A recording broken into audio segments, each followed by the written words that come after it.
का महे भय।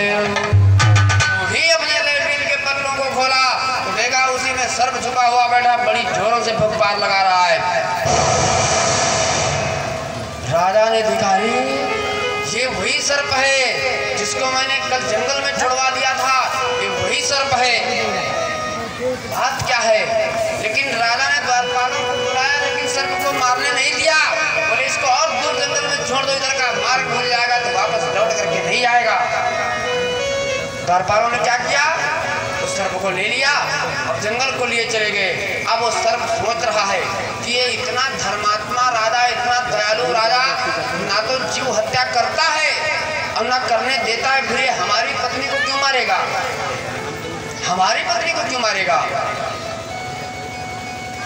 हरि जो हत्या न करे न पराई, न हत्या करता है न करने देता है। जो हत्या न करे न पराई, परत्रिय पर क्यों हाथ उठाई। फिर ये पराई स्त्री पर हाथ को क्यों उठाएगा, न जीव हत्या करता है न करने देता है, फिर हमारी पत्नी को क्यों मारेगा। हो इसमें बात क्या है। शेष भगवान सोचने लगे कुछ मामला इसमें जरूर गड़बड़ है, ये बात ऐसे भरेगी नहीं जब तक मैं पूछूंगा नहीं अपनी पत्नी से। तुरंत ही वहां से चल पड़े जाकर के।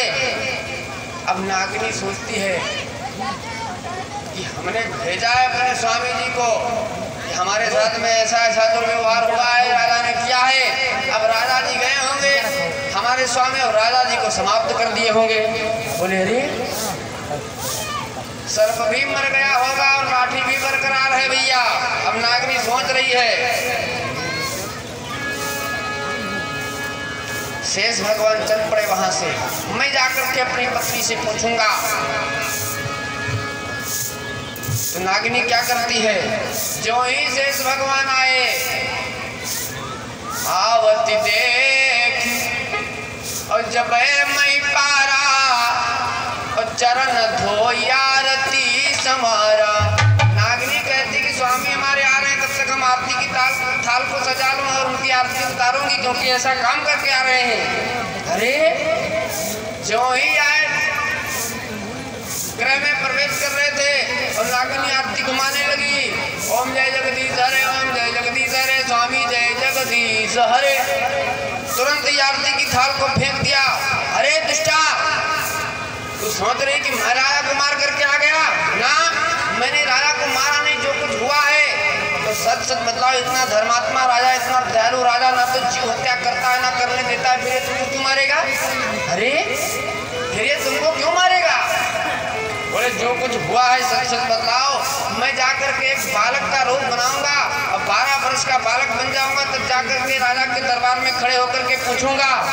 अब अगर जो तुम्हारी गलती हुई तो तुम्हारी सजा जानती हो क्या है, तुम्हारे नाक और कान हम काट डालेंगे, यही सजा है। अब अगर जो राजा की गलती हुई तो राजा को हम समाप्त कर देंगे। बोले अच्छा जाइए फिर पूछिए जाकर के। तो भैया जब शेष जी चल पड़े तो एक 12 वर्ष का रूप बना लिया और राजा के दरबार को प्रवेश कर गए। जब राजा के दरबार को प्रवेश कर गए तो वहां पर देखा राजा सिंहासन पर विराजमान, राजा भानु प्रताप सिंहासन पर अपने विराजमान। अब जा करके खड़े हो गए, जा करके खड़े हो गए।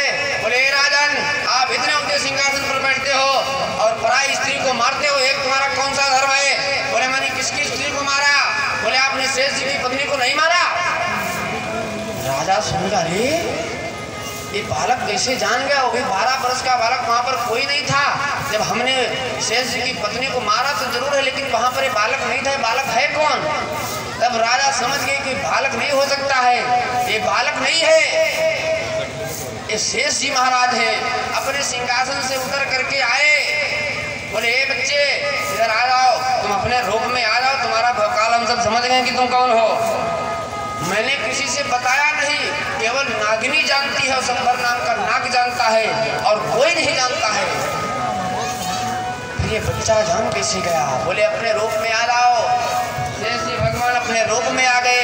बोले मैंने तुम्हारी पत्नी को मारा तो जरूर है, लेकिन क्यों मारा है सुनो मैंने तुम्हारी पत्नी को क्यों मारा। ऐसे जी महाराज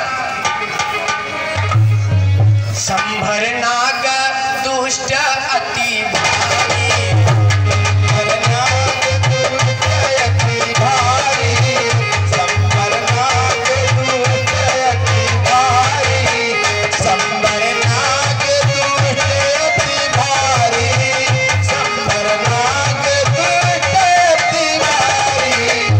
आलिंगन आलिंगन की नो वही नारी, आलिंगन की नो वही नारी, आलिंगन की नो वही नारी। शेर जी महाराज संभर नाग, आपको नगर में सर्प है संभर नाम का, और दुष्ट अति भारी, अवालिंगन की नो वही नारी।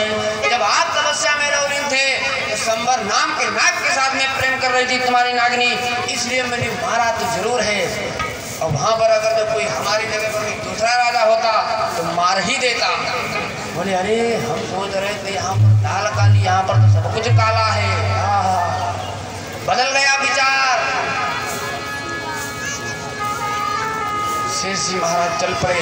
अब इस सभा में हमको रुकना ठीक नहीं है। इस राजा ने खुले शब्दों में बता दिया और ज्यादा बेइज्जती हमसे नहीं सहन हो सकती है।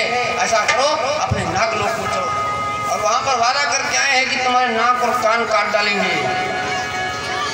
अब नागिनी के पास भी दिव्य दृष्टि थी। भैया अपनी दिव्य दृष्टि को खोल दिया नागिनी ने। देख रही है कि स्वामी आ रहे हैं, पूरा पता लग चुका है कि कैसे क्या हुआ है। तो नागिनी क्या करती है,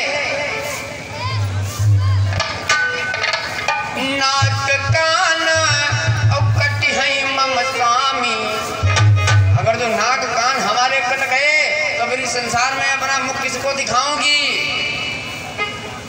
नाक कान काटे मम स्वामी, नाक कान काटे मम स्वामी।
नाक और कान कट गए तो मेरा मामला गड़बड़ नहीं हो जाएगा। तो फिर अपना मुख में किसको दिखाऊंगी। नाक भी नहीं है, किसमें नकबुल्ला पहनूंगी, किसमें बुलाका पहनूंगी और किस कानों में बाली पहनूंगी। हे भैया अब सोच रही नागिनी कि हमको तो इस संसार से मर जाना बढ़िया है। नाक कान कट गए तो फिर मामला गड़बड़ हो जाएगा। इससे मैं अपने प्राणों को त्याग दूंगी, भगवान को प्यारी हो जाऊंगी। नागिनी ने क्या किया, पटकी पटकी फन मरी गए बाबा, पटकी फन मरी गए बाबा, पटकी फन मरी गए बाबा, पटकी फन मरी गए बाबा, पटकी फन मरी गए बाबा। शेषनाग आए हैं निजधामा, शेषनाग आए हैं निजधामा, शेषनाग आए निजधामा, मरी गए बाबा, पटकी फन मरी गए बाबा, शेषनाग आए बाबा, शेषनाग आए बाबा।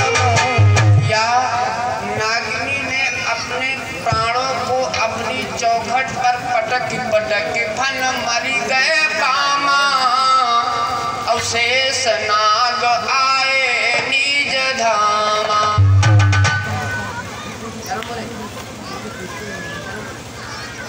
यारी बनाए देखो।